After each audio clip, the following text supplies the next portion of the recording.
আজকে মেথি শাক বেগুন একসাথে ভাজা করব। মেথি শাক বেগুন ভাজা করার জন্য মেথি শাকের ডগার দিকে শাকগুলো নিয়ে সব শাক আমি ঝিরিঝিরি করে কেটে নেব। শাক কাটা হয়ে গেলে বেগুন কেটে নেব। বেগুনটা কাটবো ছোট ছোট।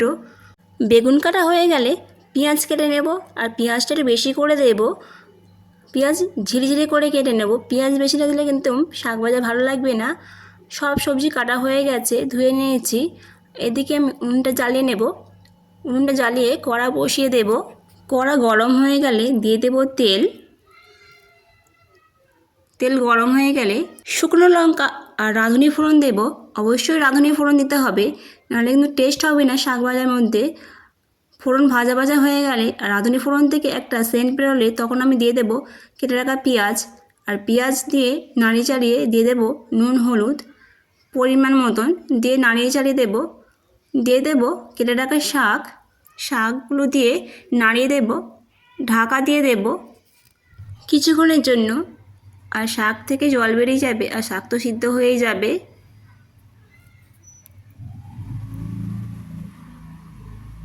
দেখুন শাক থেকে জল বেরিয়ে গেছে।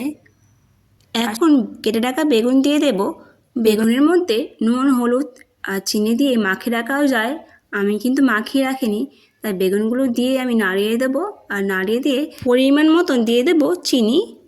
আর চিনি দিয়ে দেব, আর বেগুনের মধ্যে চিনি মিশে যাবে আর খেতেও ভালো হবে।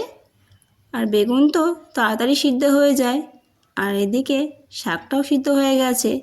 এইভাবে আমি নাড়িয়ে চাড়িয়ে শাকটা ভালো করে ভেজে নেব। গরম গরম ভাতে মেথি শাক আর বেগুন ভাজা খেতে কিন্তু দুর্দান্ত লাগে। মেথি শাক আর বেগুন ভাজা হয়ে এসেছে, নাড়িয়ে চাড়িয়ে নামিয়ে নেব।